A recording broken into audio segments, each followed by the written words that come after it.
Am I the asshole for telling my sister-in-law that if her service dog can't ignore children, he isn't a service dog? I have 2 kids, 11 male and 9 female. My sister-in-law has a service dog who has been with her for about 6 months now. He is 18 months old. It was my son's birthday party last weekend, which she was at, and obviously had a whole ton of young boys running riot around my house. My daughter also had 2 friends over, younger siblings of the boys, as well as our fur pets. All in all, there was 9 children, 3 dogs, and a cat causing chaos. At one point, one of our rabbits escaped and was running around too. My sister-in-law's Sounds dog— like a party. A zoo, circus. My sister-in-law's dog couldn't cope. He was so excited and wasn't paying any attention to her. My daughter and her friends said hi to him, but otherwise left him alone. He was losing his shit the whole time, and my sister-in-law had to leave. My son was a little upset, but overall didn't mind, just asked that she could come over for a mini birthday. Yesterday was that mini birthday. It was much quieter, just the family, and the dog was still losing it. He was jumping around and she wasn't able to control him. She had a flare-up, which he ignored. She got quite frustrated and asked my children to leave the room. They did, and he finally calmed down. They came back in and he got excited again. The kids weren't comfortable, so they went to play and we had a conversation. I basically said, if she can't control him, I don't want him in my house. She replied that he's a service dog and goes everywhere with her, so I'd essentially be banning her. I said that he was a shit service dog and he'd ignored her flare-up and wouldn't listen. Then she blamed my kids, saying my daughter had gotten him excited last time and now he thinks that kids mean playtime.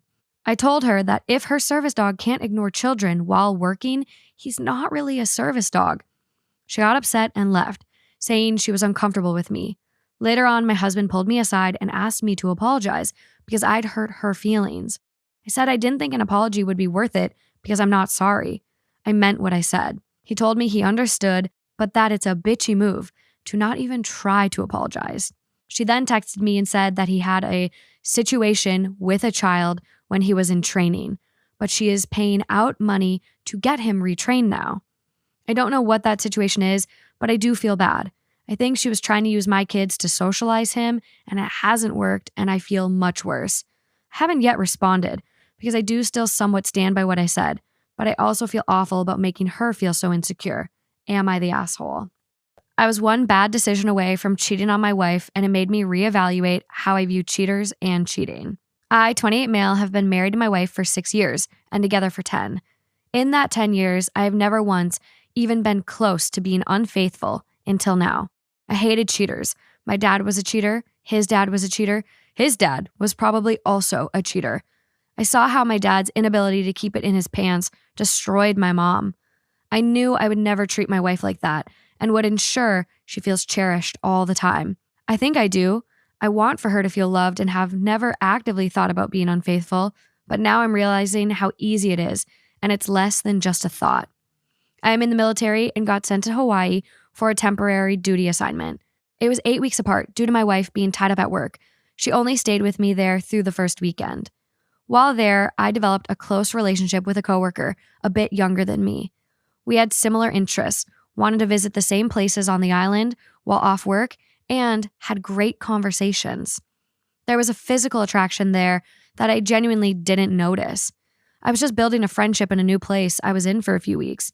What I didn't understand is that closeness I felt and that attraction formed what I hadn't felt in a while. A crush. Like I was in high school. I would get butterflies when she was texting me, asking to meet me somewhere. I would stay up awaiting her text back. I would get nervous to see her and wanted to make sure I looked my best for her. All of this was unconscious, believe it or not. It was until we took a trip to the beach, our 5th week there. I saw her in a 2-piece bathing suit and realized I was sexually attracted to her. And from what I felt, she was into me. And it kind of felt nice. She always wanted to see me, always wanted to talk, always wanted to grab drinks after work. If our hands met, she would linger. She would make deep eye contact as I rambled on whatever dumb joke I wanted to tell. When I became more cognizant, I told myself that I haven't done anything wrong, and I wouldn't. Nothing wrong with a friendship. I won't invite her over, and I won't accept her invites. I wouldn't have more than a beer or a single drink. We wouldn't hang out past 7 p.m. It'll all be good. I broke these boundaries I set multiple times, except going over.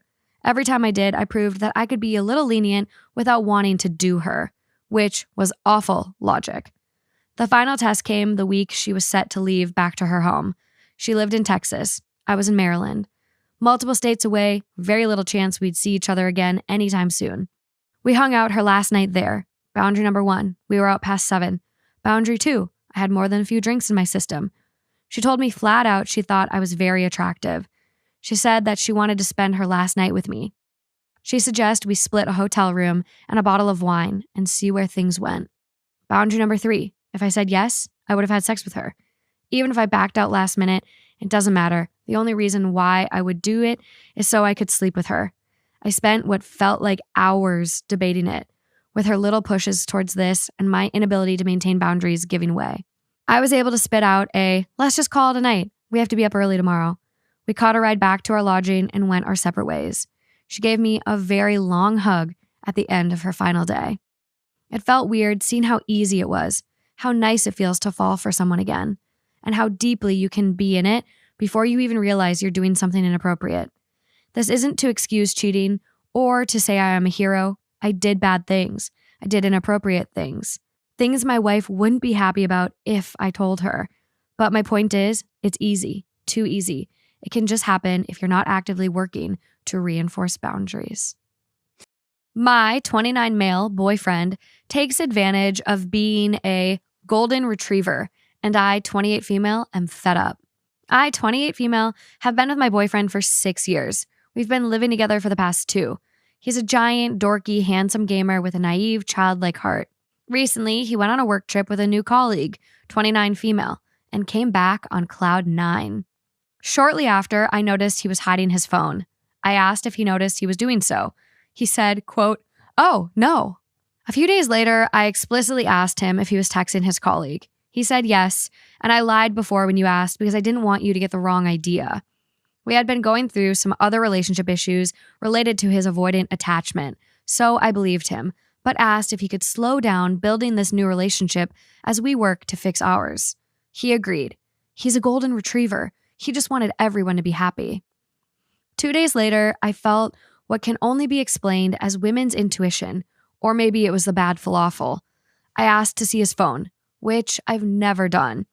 Sure enough, hundreds of photos were shared with the colleague over the last few weeks, and messages shared with her while I was left on read. I asked to see Instagram, and he added and DM'd her mere hours after I had asked him to slow things down.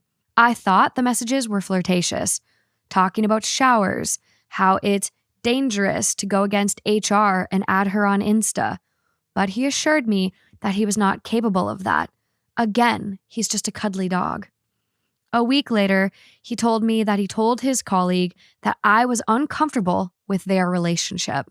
I wish he hadn't aired our problems out to her or blamed me. Then he asked me if he could start texting her out of work hours again. He feels bad that he made things awkward.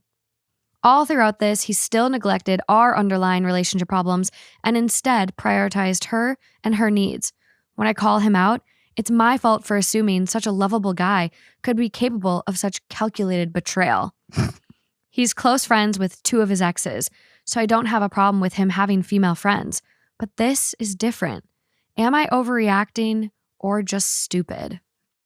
Am I the asshole for telling my parents the only way I will let them meet my son is if they give me their dog to put down? I do not in any way want to harm my parents' dog. When I left for university, I had to leave my dog behind with my parents. I was the last kid out of the house and they liked their empty nest. To make sure it was super empty, they put down my dog. She was a 6-year-old Beagle Basset Cross in perfect health.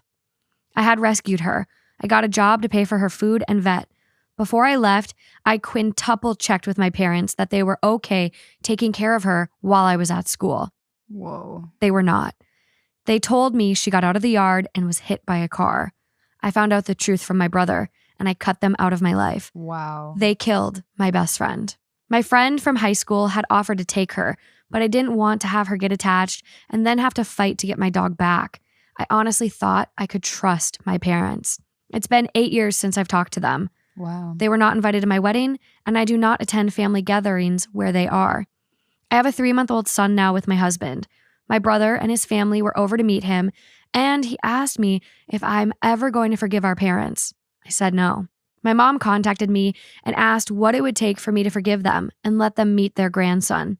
They have a French bulldog puppy. I said that if they gave me their dog so I could have it put down, then I would forgive them. She said I was being ridiculous and that was not going to happen. I told her she cares more about a dog than her family, which is what she always accuses me of. My brother says I'm being an asshole. They made a stupid mistake, but that it should be forgiven. I'm never going to get over it. Am I the asshole?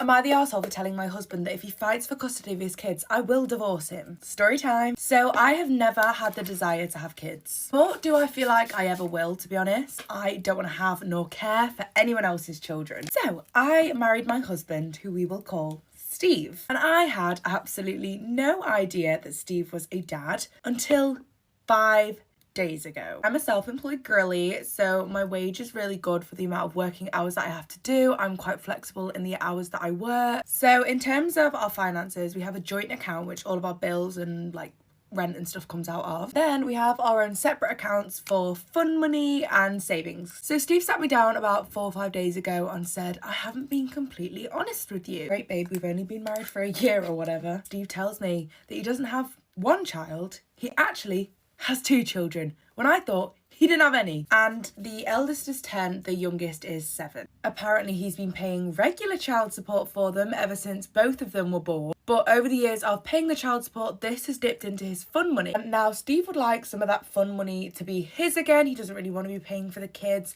He wants to have fun like he sees me have fun. So now his plan is to fight for 50-50 custody because this will mean that he pays less child support. And as I'm sure you can imagine, I was absolutely furious. Like, I'm sorry, how are you about to lie to me about having 2 children? Just bizarre behaviour. So I just outright told him that if he wanted to apply for 50-50 custody, that is absolutely fine, but I would be divorcing him. Not even just because of the kids, like the fact that you lied to me so easily as well. Scary. I haven't tried this foundation before, so this could go very wrong. But we do have a prenup in place, so I would be fully protected, still get 100% of my business, and I'd get the house because it was mine that was passed down from my grandma. Steve then had the absolute nerve, the gall, bloody gumption to call me the arsehole in this situation. I'm sorry, can anyone see my 2 kids that I never told my life partner about running round? Because I can't. Interesting. He also told me that I would be in the wrong if I didn't step up to be a stepmom. I'm not too sure that is how this works, Steve. He told me that it was time for me to step up so that he could have fun. So realistically, it's not even about getting the kids back. It's about him being able to save money. Am I wrong for wearing clothes that wouldn't fit my friend? I, 23 female, have a friend Sarah, 24 female. Recently, Sarah has gained some weight and so brought some new clothes. I met her this week and she was complaining about how she tried on a dress and it hadn't fit. However, she wasn't able to return it as she had waited a day too long. I agreed that it was annoying, but the dress looked cute and I didn't think it should go to waste. So I offered to buy it from her. She agreed. It was a little big in places, but I really liked how it looked and it's probably one of my favorite dresses. On Friday, Sarah was hosting a birthday party for her boyfriend Sam, 25 male. Most of the girls were wearing dresses. I decided to wear the dress I bought from Sarah as no one else had seen it yet and it was cheaper than buying a new dress. Before I left, I took a photo with some of the other girls who were coming. Sarah messaged me asking if I could please not wear that. Turns out she hadn't bought it from the shop, but it was actually a gift from Sam and she didn't want to tell him that it didn't fit. This dress was so much more expensive than she had told me and come from a specific designer. At this point, we were all about to get in my friend's car and I wasn't about to tell them to wait for me, so I just went and acted like I hadn't seen the message. When we got there, Sarah took me aside and told me she would give me a lift home to change. I said no and she told me to leave. At this point, I was annoyed. I said it was Sam's birthday and if he had an issue, he could say. Later that evening, he complimented the dress and said it was just like the one he had bought Sarah not that long ago for their anniversary. At that point, she said she wasn't feeling well and went upstairs. She messaged me this morning calling me a and an asshole. I feel like I should have been more considerate. So, am I the asshole? That's such a misleading I, 24 female, have been with my boyfriend John, 23 male, for a little over a year. We met after a close friend, let's call her Isabel, 23 female, introduced him to our friend group, and things developed quickly between John and I, while Isabel and John remained close. This was no problem to me at the time, as I always viewed their friendship as purely platonic, but as it turns out, I was very wrong. Suspicions of their affair started after I noticed John mentioning Isabel more often than usual, and them exchanging looks and giggling whenever we hung out together. When I mentioned it, John would reassure me it's just an inside joke, and me knowing would ruin the fun of it. Also, John would also unpromptly offer that Isabel can stay at our apartment, we have a guest room, after long nights out, with Isabel, fortunately, always declining. This started around a month ago. A short while later, John started staying late for work, stating that he wants to accumulate overtime so we can spend more time around the holidays together. I know John hates working longer than required, as he already comes home stressed out and tired from his normal shift. To prove my suspicions, I came up with a plan. Everybody in our friend group knows that Isabel has a slight peanut allergy. We have seen her allergic reactions, and they're definitely not fun, but they also aren't life-threatening: facial swelling and redness. So last week, while grocery shopping, I got some peanut butter under the pretense I wanted to try out a new recipe I saw on TikTok. 2 days ago, John and I got up in the morning, and during breakfast, he exclaimed that he would be working late again. This is when I took the peanut butter out of the cupboard and ate 2 slices of toast with lots of peanut butter. But before he left, I offered to perform oral sex on him, explaining it with only seeing him very late in the evening and not being able to wait until he's back. He happily agreed, even though this caused him to be late and cost him some of that hard-earned overtime. And I went down on him before he went to work. This is when the fallout happens. Later that evening, the group chat is informed by John that Isabel has been hospitalized. She was released the same day, and John is bombarding my phone with messages and calls accusing me of poisoning Isabel on purpose. Since I never eat peanut butter or blow him in the morning, he must have put 2 and 2 together. And that I could have killed her for something I should have just talked to him about. I don't feel like this was something I needed to be mature about and talk it out. And since Isabel and I have been close since elementary school, she betrayed my trust even more than John did. She deserved most of the revenge. Isabel probably talked to our mutuals about it since I've been kicked out of the group chat and nobody is responding to my text. So, am I the asshole?